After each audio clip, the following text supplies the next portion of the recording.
I love Dark Souls 3, especially for its boss fights. In fact, I probably have more hours spent on this game than any other I've played, and the main thing that keeps me replaying it is the boss fights. So that being said, I think I'd be decently qualified to make a list of the game's top bosses as my first official video. And honestly, I was going to make this a top 20 list, but then I realized that covered most of the bosses in the game anyway, and so instead I figured I'd just focus on the cream of the crop. All that being said, this list is a subjective one, and the only real criteria that I'll be using is just how much I personally enjoy the bosses, which does involve a number of things like the moveset, the visuals, and the OST.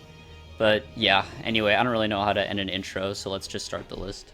Number 7, Pontiff Sulyvahn. If you were to tell me on my first playthrough that this guy would end up being one of my favorite bosses in the game, I'd probably be like, what the hell is this?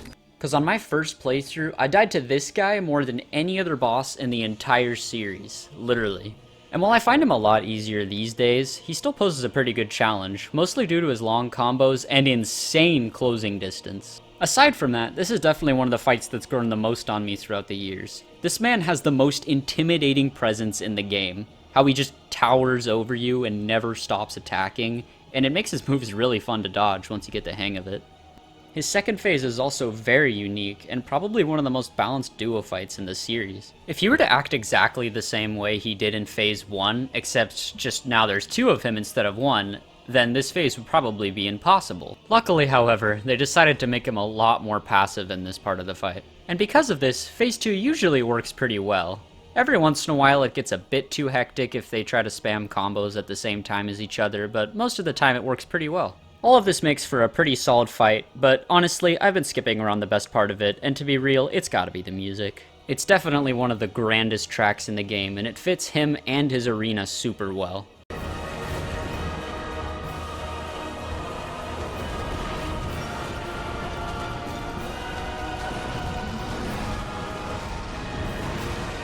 So yeah, pretty great boss, and I'm proud to put him on the list. Number 6, Demon Prince. Yet another fight that's grown on me. For the longest time, I thought this boss was way overrated, and to be honest, that still kinda goes for phase 1.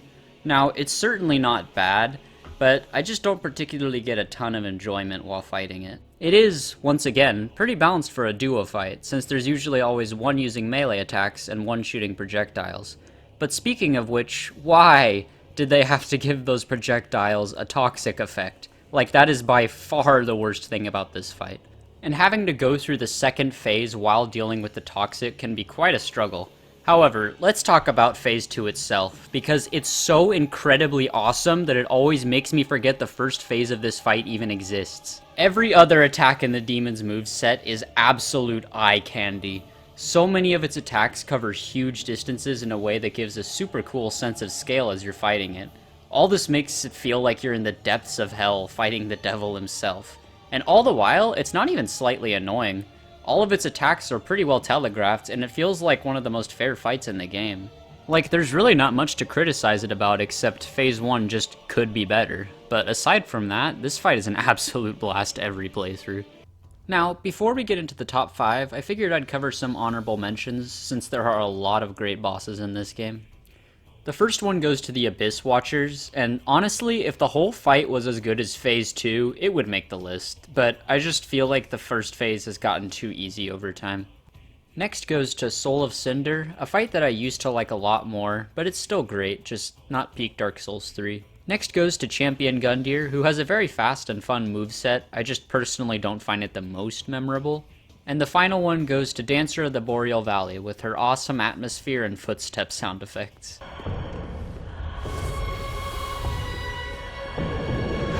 Also, if anyone was wondering what my least favorite fight is, it's Half-Light. I really, really hate you, Half-Light. What an absolutely terrible boss. Man, it's so abysmally god-awful. It's just... yeah. Anyway, moving on to number 5, I have the Twin Princes. And the first thing I have to commend this boss for is feeling properly climactic as the final main game fight before Soul of Cinder. Like, for example, I absolutely love Bloodborne, but one of my few issues with it is that Nightmare of Mensis and Mergo's Wet Nurse doesn't feel like a proper final stage before the game's climax against Gehrman.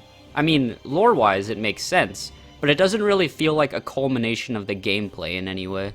But the Grand Archives combined with the Twin Princes feels like a very earned final stage for Dark Souls 3. The aesthetics of the fight, along with the arena and the music, make for a really cool set piece. Like, even if the fight wasn't that fun gameplay-wise, it would still be really cool. But luckily, the fight itself is also amazing, and a lot of it is due to the teleporting. Lorien's sword swipes and Lothric's projectiles are pretty decent on their own, but adding the teleporting to this fight is what really makes it stand out, since it always forces you to stay on your toes. And Phase 2 is one of the most unique encounters in the series. It's sort of a duo fight, but not really, since Lothric kinda just chills on Lorien's back the whole time. It's more like Lorien himself just gained a more complex moveset from the first phase, as opposed to another boss joining the fight. I also think this is one of the best fights in terms of the shift from Phase 1 to 2. It's still the same fight in its roots, but now it's just more complex. A great example is how you can easily punish Lorien after his slam attack in Phase 1, but in Phase 2, if you dodge it, he'll try to hit you again, and it's really satisfying to get better at stuff like that. Now honestly, at this point, ranking the bosses starts to get ridiculously hard. Every spot from here on is only about a hair higher or lower than each other. So with that in mind, let's move on to number 4. Number 4, Darkeater Midir. Now, I feel like for a lot of people who started playing these games with Elden Ring, Midir might not seem that special, since nowadays we have plenty of cool dragon fights in the series. But when this guy first came out, it was absolutely groundbreaking. And personally, I'd probably still argue that he's the best dragon fight in the series. Placidusax might win over it on a good day, but every now and then it can be a tad bit mundane. I feel like Midir is just way more solid. There's never a dull moment while fighting him. But aside from the fight itself, I've gotta mention how awesome it is to actually get to it. Him constantly trying to breathe fire on you as you go through the ring city, and then fighting against him on the ledge is super cool, and it makes you feel like you've actually earned the right to properly face him afterward. And when it comes to the actual fight, it's really well put together. I mean, it does suck if you happen to be someone who doesn't know to go for the head, since literally every other part of his body takes basically no damage. But once you do get it down, it's incredibly satisfying. And one of the fairest fights in the game, since once you know the moveset, it's very easy to predict his attacks. There's really nothing wrong with this boss. The only issue, I guess you could say, is that Phase 2 doesn't really change the fight a whole lot. It just gives him a few magic attacks and a more complex version of his laser. And it also makes his opening attack last twice as long, which is kinda pointless. But yeah, overall, I think this is one of the best fights in the series as far as balancing that fine line between bringing a cool spectacle while also managing to be well designed gameplay wise. Good stuff. Number 3, Nameless King. Man, this fight is just so badass. Very few bosses in the series have an introduction that competes with this man flying in on a dragon, even if it is the less enjoyable half of the fight. You know, I used to actually have one complaint about this fight, which was that I thought the camera was a bit too annoying in the first half. But these days it doesn't really bother me, and I have a lot of fun taking the Drake down. However, as fun as it is, it doesn't really compare to Phase 2, which only gets better every time I fight him. At the end of the day, his moves are actually pretty simple, but it always feels so good to dodge them since you know that if you mess up a single time, you're probably done for since he does so much damage. Luckily, you have all the room in the world to deal with these attacks since his arena is super wide open, not to mention that the arena itself is one of my favorites in the series.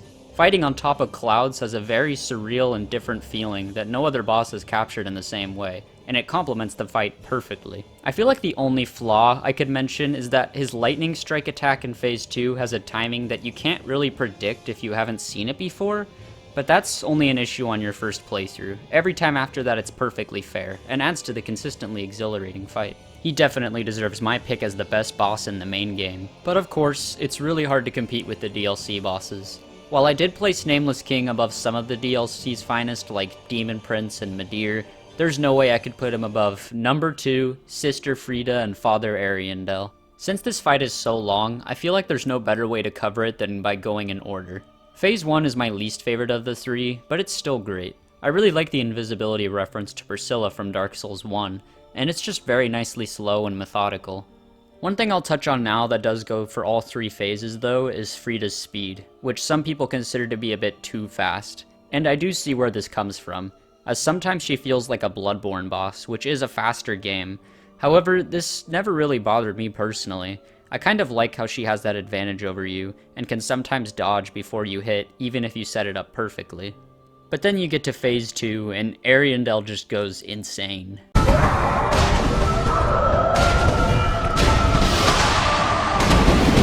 And now you're dealing with a much more stressful duo fight, which works really well, since Friede's attacks are a lot quicker, while Ariandel takes his time, but is far more punishing. It's definitely one of the most well-designed ganks in the series, but let's talk about phase 3 now, because, to be real, it's the reason why this boss is so high. Her variety of moves in this phase is actually perfect. There's just enough to where I feel like I'll never know what's coming next. She honestly feels like Lady Maria from Bloodborne, but with even more variety. I also have to mention once again how incredible the music is. I didn't even talk about it for Midir or Nameless King, because it's just such a common compliment to give these bosses, and I don't want to keep repeating myself, but the soundtrack for this boss in particular is on another level. This would definitely be my favorite fight in the game, if it weren't for the masterpiece that I'm about to discuss. Number 1, Slave Knight Gael. Could it be anyone else? Honestly, I don't even know where to begin, so I guess I'll start with the arena. It's likely my favorite arena in the series. It's just so massive, giving you plenty of room for this extremely chaotic encounter. It also feels very fitting for the end of Dark Souls 3's DLC, fighting in the end of the world. I haven't talked much about lore in this video, since I wanted to focus more on the fights themselves rather than just the context for them, but damn, Gael is such a badass. He's the real hero of this story, and he reflects this amazingly in his fight. His first phase is very unique. It feels like a weird mixture between Knight Artorias and Orphan of Kos, having unorthodox sword swipes while also jumping around sporadically. It's really damn good and satisfying. But then you get to phase 2 and the fight begins its ascent into God tier. Now he forgets about his inspiration from other bosses and decides to just do his own thing. I love his move variety and how he catches you off guard by throwing in the repeating crossbow, which is a very obvious nod to Guts from Berserk. I also love how his cloak is able to hit you, which makes it so that you have to dodge in the right direction, otherwise it'll hit you from behind. Then you get to phase 3, and this fight just becomes one of the best things ever. It perfectly builds off of his moveset in phase 2, and adds other cool things like the orbs that you have to dodge. And once those orbs hit the ground, they represent the spots where lightning will strike, so you have to be mindful of where they landed if you don't want to get struck. It's so complex, but also just enough to not feel too overwhelming. And it would be impossible not to mention the soundtrack. All 3 phases make the music significantly different, yet all are insanely pleasing to listen to. But the phase 3 part might just be my favorite track in the series.